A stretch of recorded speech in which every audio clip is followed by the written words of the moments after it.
Here is a common example of a condensation-elimination reaction. As you can see, there are two monomers coming together to form a polymer. This polymer happens to be nylon, which is a common synthetic plastic. So here, one of the monomers is adipic acid and the other is hexamethylene diamine. And in red here, we have an OH from one of the monomers and a hydrogen from the other monomer.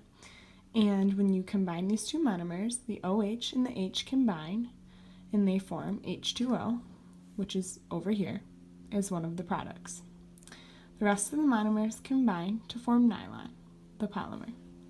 And that is an example of a condensation-elimination reaction.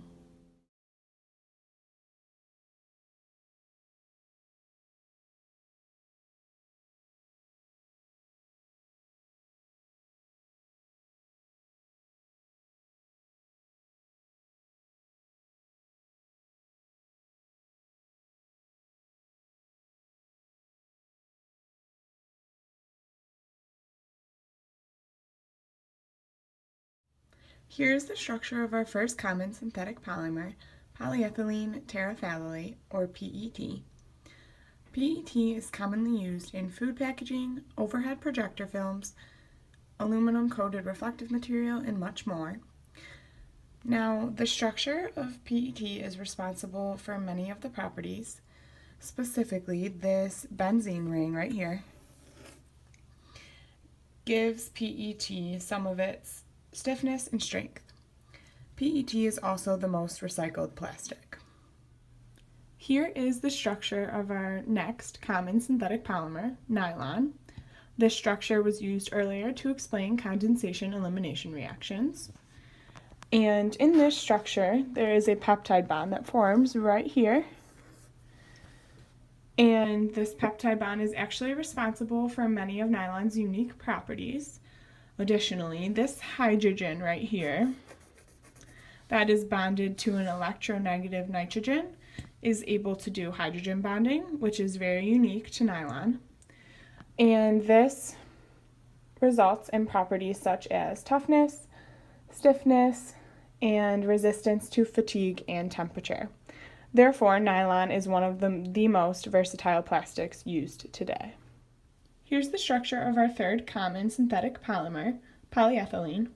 Polyethylene is the most widely used plastic in the world. It is commonly used in plastic bags, milk jugs, garbage containers, and much more. Now here I have the branched version of polyethylene, which is known as linear low density polyethylene, or LLDPE. Now, as you can see, there are obviously branches coming up from both of the CHs.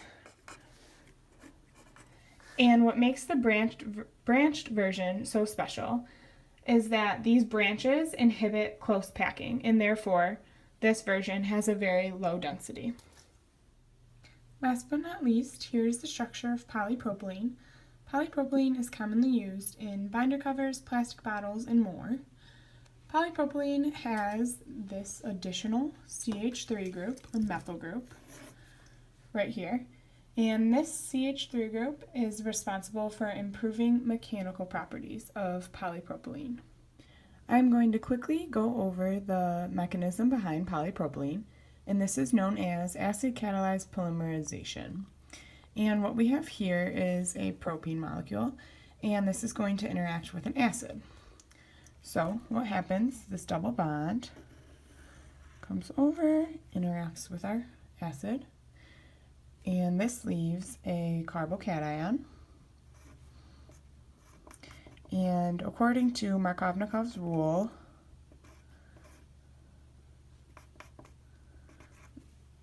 the positive charge is going to be on this carbon. Now, from here, another molecule of propene can come in and interact with our carbocation. So, just like before, comes in, interacts with the carbocation, and we are then left with this molecule. We form this new bond. And once again, we get a carbocation with the positive charge here. And from there, another propene molecule could come in and interact over here with this carbocation, and that would form an even longer chain of polypropylene.